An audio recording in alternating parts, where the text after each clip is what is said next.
प्रचंड जीत मिली है, ऐतिहासिक जीत मिली है। एक बार प्रूफ इस बार आप लोगों ने एक्चुअली में जो किया है, कैसे देखते? बंगाल की जनता जनार्दन को नमन।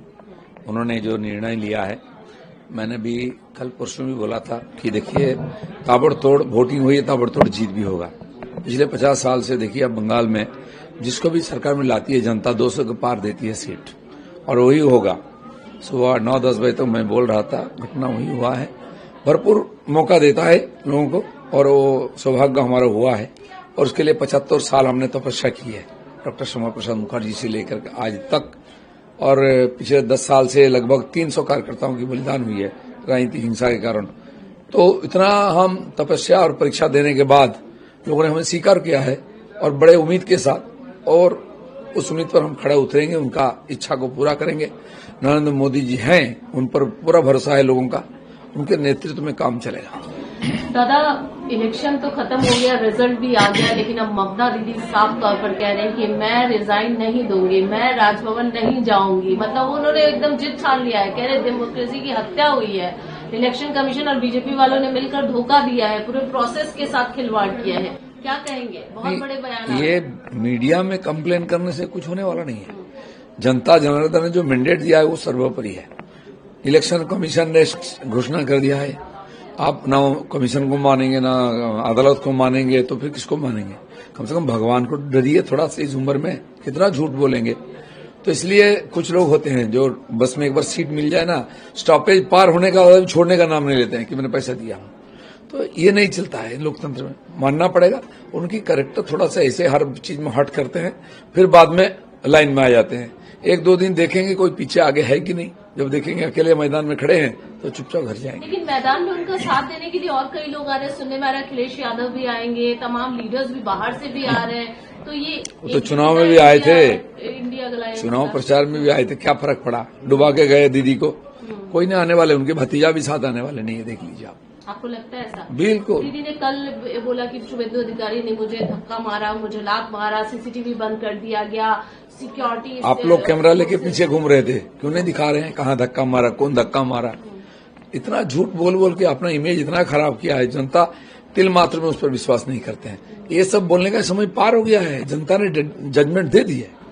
एक जो बहुत कंसर्निंग विषय है पोस्ट वायलेंस, जो हमेशा से होता है पश्चिम बंगाल में, फिलहाल कुछ छुटपुट घटनाएं आ रही हैं, उसमें ये भी हो रहा है कि बीजेपी के भी कुछ जो कार्यकर्ता हैं वो तोड़फोड़ कर रहे हैं, और ममता बनर्जी अभी वो कह रही हैं कि हम फैक्ट फाइंडिंग कमेटी बना रहे हैं, हमारे लोग जाएंगे, देखेंगे, हमारे घर तोड़ दिए जा रहे हैं, हमारे नहीं वही काम करे ना, वही काम करे, जाके अपने कार्यकर्ताओं के साथ खड़ा रहे, ढांढस दें, जो हार गए रो रहे हैं।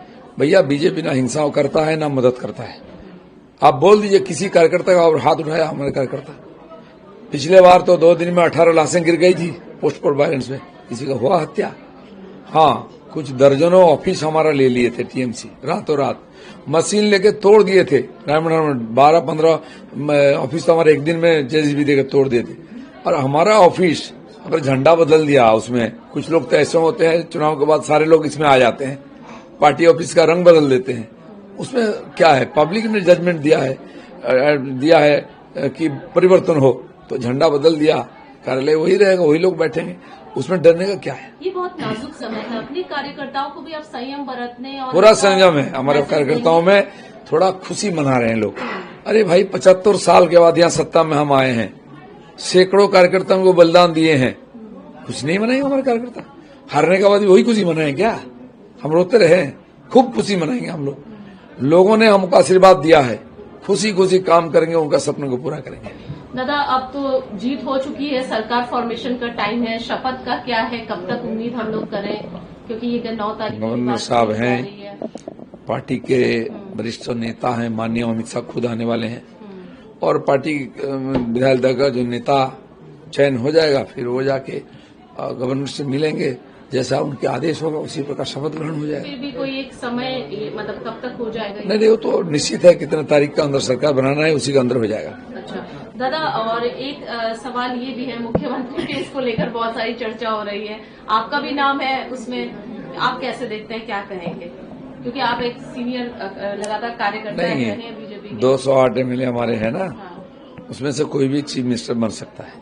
आपने देखा भी है, पिछले सालों में बीजेपी जहां जीतती है, यही चर्चा आप लोग खूब करते हैं, फिर ऐसा नाम आ जाता है, सब ठंडा हो जाता है। तो बीजेपी में कार्यकर्ताओं की कमी नहीं है, एक से एक अनुभवी लोग हैं। फिर भी पार्टी की और हमारे दल की जो निर्णय होगा वही सर्वोपरि है, और सुशासन देने के लिए सारे लोग एक साथ मिलकर काम करेंगे। अंतिम सवाल जो लेंगे, क्या क्या प्रायोरिटीज आप लोग की रहेगी? सरकार आप लोग की बनने जा रही है, आप लोगों ने बहुत सारे वादे किए हैं, चाहे घुसपैठियों को निकालना हो या फिर अन्य महिला सुरक्षा, लॉ एंड ऑर्डर, बहुत सारे आप लोग के वादे हैं। देखिए, घुसपैठिया आए तो एक समस्या खाली यहाँ नहीं, पूरा देश का है, उसका समाधान तो होगा धीरे धीरे। वो गृह मंत्री जी ने खुद बोले हैं, लेकिन अभी जनता जिससे बहुत परेशान है, लॉ एंड ऑर्डर बोल के कुछ है ही नहीं। हेल्थ, एजुकेशन, इंडस्ट्री सब खत्म हो गया है। बंगाल 50 साल से पीछे जा रही है, उसको आगे टर्न करना है और आगे ले जाना है, पूरा देश के साथ जाना है। देश एक तरफ जा रहा है, बंगाल बांग्लादेश की तरफ जा रहा है, इसको मोड़ना है, सही दिशा में ले जाना है, और केवल बीजेपी कर सकती है। मोदी जी के ऊपर भरोसा रखिए, ये सब होगा। प्रचंड जीत मिली है, ऐतिहासिक जीत मिली है, एक बार प्रूफ इस बार आप लोगों ने एक्चुअली में जो किया है, कैसे देखते? बंगाल की जनता जनार्दन को नमन। उन्होंने जो निर्णय लिया है, मैंने भी कल परसों भी बोला था कि देखिए, ताबड़तोड़ वोटिंग हुई है, ताबड़तोड़ जीत भी होगा। पिछले 50 साल से देखिए, अब बंगाल में जिसको भी सरकार में लाती है जनता 200 के पार देती है सीट, और वही होगा। सुबह 9-10 बजे तक मैं बोल रहा था, घटना वही हुआ है। भरपूर मौका देता है लोगों को, और वो सौभाग्य हमारा हुआ है, और उसके लिए 75 साल हमने तपस्या की है, डॉक्टर श्यामा प्रसाद मुखर्जी से लेकर आज तक। और पिछले 10 साल से लगभग 300 कार्यकर्ताओं की बलिदान हुई है राजनीतिक हिंसा के कारण। तो इतना हम तपस्या और परीक्षा देने के बाद लोगों ने हमें स्वीकार किया है, और बड़े उम्मीद के साथ, और उस उम्मीद पर हम खड़े उतरेंगे, उनका इच्छा को पूरा करेंगे। नरेंद्र मोदी जी हैं, उन पर पूरा भरोसा है लोगों का, उनके नेतृत्व में काम चलेगा। दादा, इलेक्शन तो खत्म हो गया, रिजल्ट भी आ गया, लेकिन अब ममता दीदी साफ तौर पर कह रहे हैं कि मैं रिजाइन नहीं दूंगी, मैं राजभवन नहीं जाऊंगी। मतलब उन्होंने एकदम जिद ठान लिया है, कह रहे डेमोक्रेसी की हत्या हुई है, इलेक्शन कमीशन और बीजेपी वालों ने मिलकर धोखा दिया है, पूरे प्रोसेस के साथ खिलवाड़ किया है। क्या कहेंगे? बहुत बड़े बयान। ये मीडिया में कंप्लेन करने से कुछ होने वाला नहीं है। जनता जनार्दन ने जो मैंडेट दिया है वो सर्वोपरि है। इलेक्शन कमीशन ने घोषणा कर दिया है, आप ना कमीशन को मानेंगे ना अदालत को मानेंगे, तो फिर किसको मानेंगे? कम से कम भगवान को डरिए थोड़ा सा, इस उम्र में कितना झूठ बोलेंगे। तो इसलिए कुछ लोग होते हैं जो बस में एक बार सीट मिल जाए ना, स्टॉपेज पार होने का छोड़ने का नाम नहीं लेते हैं कि मैंने पैसा दिया हूं। तो ये नहीं चलता है लोकतंत्र में, मानना पड़ेगा। उनकी कैरेक्टर थोड़ा सा ऐसे हर चीज में हट करते हैं, फिर बाद में लाइन में आ जाते हैं।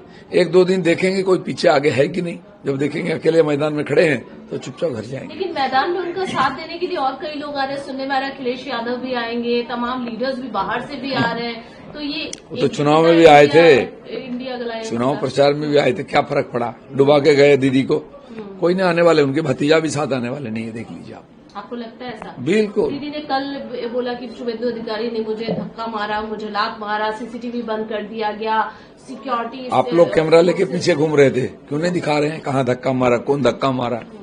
इतना झूठ बोल बोल के अपना इमेज इतना खराब किया है, जनता तिल मात्र में उस पर विश्वास नहीं करते हैं। ये सब बोलने का समय पार हो गया है, जनता ने जजमेंट दे दी है। एक जो बहुत कंसर्निंग विषय है पोस्ट वायलेंस, जो हमेशा से होता है पश्चिम बंगाल में, फिलहाल कुछ छुटपुट घटनाएं आ रही हैं, उसमें ये भी हो रहा है कि बीजेपी के भी कुछ जो कार्यकर्ता हैं वो तोड़फोड़ कर रहे हैं। और ममता बनर्जी अभी वो कह रही है कि हम फैक्ट फाइंडिंग कमेटी बना रहे हैं, हमारे लोग जाएंगे, देखेंगे, हमारे घर तोड़ दिए जा रहे हैं, हमारे नहीं, वही काम करे ना, वही काम करे, जाके अपने कार्यकर्ताओं के साथ खड़ा रहे, ढांढस दें जो हार गए, रो रहे हैं। भैया, बीजेपी ना हिंसा करता है ना मदद करता है। आप बोल दीजिए किसी कार्यकर्ता का और हाथ उठाया हमारे कार्यकर्ता। पिछले बार तो 2 दिन में 18 लाशें गिर गई थी पोस्ट वायलेंस में, किसी का हुआ हत्या। हाँ, कुछ दर्जनों ऑफिस हमारा ले लिए थे टीएमसी, रातों रात मशीन लेके तोड़ दिए थे। 12-15 ऑफिस तो हमारे एक दिन में जेसीबी देकर तोड़ दिए थे। और हमारा ऑफिस अगर झंडा बदल दिया, उसमें कुछ लोग तो ऐसे होते हैं, चुनाव के बाद सारे लोग इसमें आ जाते हैं, पार्टी ऑफिस का रंग बदल देते हैं। उसमें क्या है? पब्लिक ने जजमेंट दिया है कि परिवर्तन हो, तो झंडा बदल दिया, कार्यालय वही रहेगा, वही लोग बैठेंगे, उसमें डरने का क्या है? ये बहुत नाजुक समय है, अपने कार्यकर्ताओं को भी आप संयम बरतने और पूरा संयम है हमारे कार्यकर्ताओं में। थोड़ा खुशी मना रहे हैं लोग। अरे भाई, 75 साल के बाद यहाँ सत्ता में हम आए हैं, सैकड़ों कार्यकर्ताओं को बलिदान दिए हैं, कुछ नहीं मनाएंगे हमारे कार्यकर्ता? हारने के बाद भी वही खुशी मनाएंगे क्या? हम रोते रहे, खूब खुशी मनाएंगे हम लोग। लोगों ने हमको आशीर्वाद दिया है, खुशी खुशी काम करेंगे, उनका सपने को पूरा करेंगे। दादा, अब तो जीत हो चुकी है, सरकार फॉर्मेशन का टाइम है, शपथ का क्या है, कब तक उम्मीद हम लोग करें? क्योंकि ये 9 तारीख गवर्नर साहब हैं, पार्टी के वरिष्ठ नेता हैं, माननीय अमित शाह खुद आने वाले हैं, और पार्टी विधायक दल का जो नेता चयन हो जाएगा, फिर वो जाके गवर्नर से मिलेंगे, जैसा उनके आदेश होगा उसी प्रकार शपथ ग्रहण हो जाएगा। फिर भी कोई एक समय मतलब कब तक हो जाएगा? नहीं, वो तो निश्चित है, कितने तारीख का अंदर सरकार बनाना है, उसी के अंदर हो जाएगा। अच्छा दादा, और एक सवाल ये भी है, मुख्यमंत्री के इसको लेकर बहुत सारी चर्चा हो रही है, आपका भी नाम है उसमें, आप कैसे देखते हैं, क्या कहेंगे? क्योंकि आप एक सीनियर लगातार कार्यकर्ता हैं बीजेपी के। 208 MLA हमारे हैं ना, हाँ। उसमें से कोई भी चीफ मिनिस्टर बन सकता है। आपने देखा भी है, पिछले सालों में बीजेपी जहां जीतती है, यही चर्चा आप लोग खूब करते हैं, फिर ऐसा नाम आ जाता है, सब ठंडा हो जाता है। तो बीजेपी में कार्यकर्ताओं की कमी नहीं है, एक से एक अनुभवी लोग हैं। फिर भी पार्टी की और हमारे दल की जो निर्णय होगा वही सर्वोपरि है, और सुशासन देने के लिए सारे लोग एक साथ मिलकर काम करेंगे। अंतिम सवाल जो लेंगे, क्या क्या प्रायोरिटीज आप लोगों की रहेगी? सरकार आप लोगों की बनने जा रही है, आप लोगों ने बहुत सारे वादे किए हैं, चाहे घुसपैठियों को निकालना हो या फिर अन्य महिला सुरक्षा, लॉ एंड ऑर्डर, बहुत सारे आप लोगों के वादे हैं। देखिए, घुसपैठिया आए तो एक समस्या खाली यहाँ नहीं, पूरा देश का है, उसका समाधान तो होगा धीरे धीरे, वो गृह मंत्री जी ने खुद बोले हैं।